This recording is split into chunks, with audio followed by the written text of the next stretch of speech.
Hey everybody. So just wanted to kind of touch base a little bit, see how everybody's kind of doing. Been noticing in some of the other blogs and pages that I have followed, just some things being shared lately, talking about a victim versus lessons, and how if you feel that things that were done to you are a lesson, that you need to rethink that, that you're a victim. But for me, and I know for a lot of others, we don't want to be considered a victim. We don't want to talk about it usually. We want to just push past it and bury that. And you know what? Good for you if you do. Because victimized thinking keeps you in cycles. Victimized thinking keeps you stagnant. It keeps you in this, why me, poor me, the world's never, good, and nothing in my life is good. And you're right. If that's the way you feel, nothing will be good. No matter how many good things come at you, if that's the way you feel all the time, and that's what you look for all the time, you're never going to see anything good. You're always going to be skeptical of that. And so being a victim of sexual abuse as a child and as an adult, being a victim of physical, mental, emotional abuse, being a victim of a mother who was a narcissist, I don't like saying that I'm a victim. Yes, those things happened to me, but at the same time, I learned lessons from them. I learned who I don't want to be as a person. I learned how I don't want to treat others. I learned how I don't want others to feel, how I don't want my children to feel, how you shouldn't live your life. So yes, there are lessons. And, some people, especially when it comes to childhood sexual abuse, a lot of times that's how that stuff keeps going. It's like a brainwashing. And it's not always a cut and dry case. It really isn't. A lot of times they find that people who have been sexually abused go on to do the same thing, or people that did do it were victims of that. But it's a victim thing. Well, it was done to me, so I'll do it to someone else. Or this is just the way life is. Still, there's a lesson in that. It's not. It's not the way life is. It's not the way life is intended at all. And again, I know it's back to, well, why did God let it happen? Well, he didn't. That's the whole point of free choice. Even as far as his own life in Jesus, there's still things of choice there. It's free will. It's your choice of what you're going to do with your life.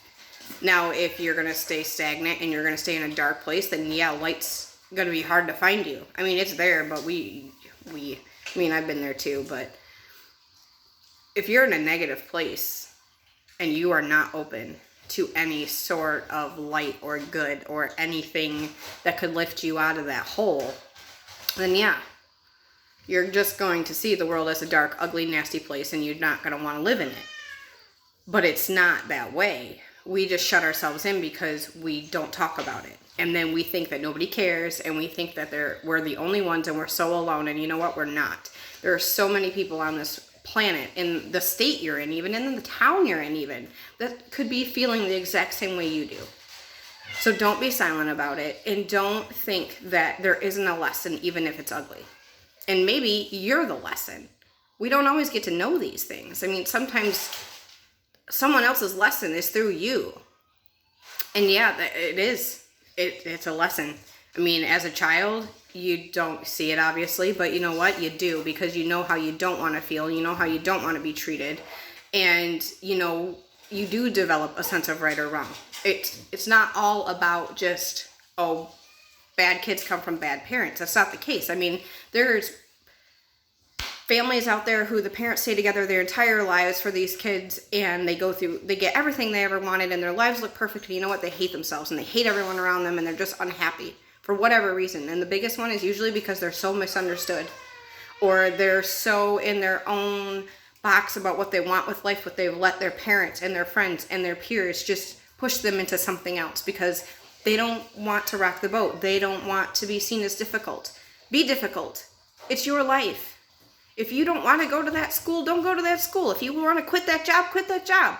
If you don't want to do what your parents are trying to vicariously do through you, or whoever else it may be, it could be even a sibling, a friend, it could be anybody trying to even live life through you because of whatever reason they can't do it themselves. Be honest with who you are and with what you want. You're not a victim. Yes, you are a victim of something that happened to you, but that does not mean that's where you have to stay for the rest of your life. I don't want to be, and I know a lot of people don't. And, you know, sometimes you have to get past that. I mean, there are people that are, well, why? Why?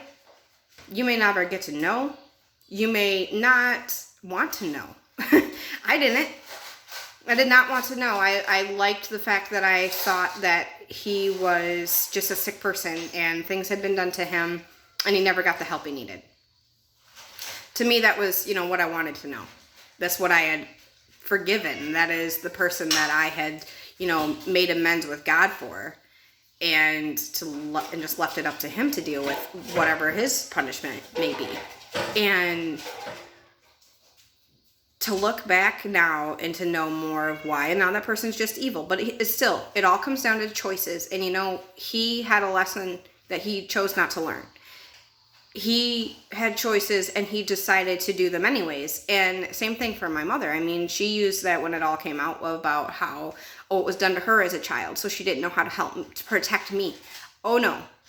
If anybody even thought about looking at my children in that way, I'd probably rip them limb from limb. And as God as my witness, I don't even think he'd punish me for it, because that is just protecting my child. So anyways, I just don't let anybody think that you're just a victim. Don't let them patronize it, and stand up for you. Be who you are. If you want to shout it from the rooftops of whatever it is that may have happened to you, because not everybody's here, obviously, because they were sexually abused or even abused as a child. Some people may be here just because they truly feel like they just don't know what else to do. Like they're just lost for whatever reason. Because, you know what? Sometimes the chemicals in our brain don't always function properly. And that can really mess with us. We all suffer in some way, big or little. We all have our own things. We all have our own issues. We all have our own everything. Doesn't mean you have to do it quietly. It doesn't mean you have to do it to where, oh no, life is perfect, because life's not perfect. And that stigma that it's supposed to be is what causes so many people to feel like they're inadequate and that they're not enough and they're not worthy. And you are. You really are. You're more worthy than just being titled a victim of whatever you went through. That's not who you are. That's just something that happened in your life. Even if you're diagnosed with something, you know, that's seriously just, oh my goodness, it's still not who you are. That's just something that happened. That's just something that you're dealing with, something that you're going through. You know, my oldest is autistic, and he had seizures big time when he was little. And I remember when people used to say, I'm so sorry, when they'd hear it. And why? You're sorry, your pity does not change anything. And you know what? He is who he is because of those things. And I've gotten to watch him and help him grow through those things and get past where doctors said he wouldn't get past, and continue to see achievements made. I'm not saying there aren't hard days. I'm not saying there aren't frustrating days, because there's plenty of them. But he is so much more than a diagnosis. We all are. We all are so much more than the things that happen to us or the things that go on in our lives, or, like I said, whatever the case may be. You are so much more than that. So, yes, there are lessons in everything we do in life. Whether it be you took a wrong turn and you got stuck at construction, or you quit a job that you should have held on to until you had another one. Whatever it may be. But you don't have to sit there and worry that it means you're not enough. It doesn't mean that, well, I'm the victim of this, so why did God send me a lesson? What kind of lesson is that? There is a lesson in everything. It just depends on how you look at it. And like I said, it might not be for you. You could be someone else's. We're all connected. We're all supposed to kind of figure this out together and help one another. It's really what I'm here for. I just want to be able to help somebody else. Be a beacon of hope if somebody feels like they just don't have one. Everybody's got to start somewhere, and it's never too late. So yeah, I shouldn't compare to some believe in God. I mean, some people say that you shouldn't. Why would you? Because of things. Why wouldn't I because of those things? I mean, he's there when no one else is.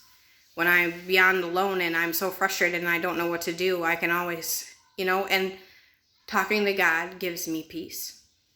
I can be feeling so chaotic and so confused and so upset and just lost. But the minute I say, God, I give this to you. Help me through this. Show me a sign. Help me be strong. Help me persevere. And you know what? He does. Whether it just be the way the sky lights up all of a sudden, or just that feeling you get. I don't feel empty anymore. And on my days that I struggle a lot less because of it. You don't always find God in the church. Some days it's 3 a.m. on your bathroom floor.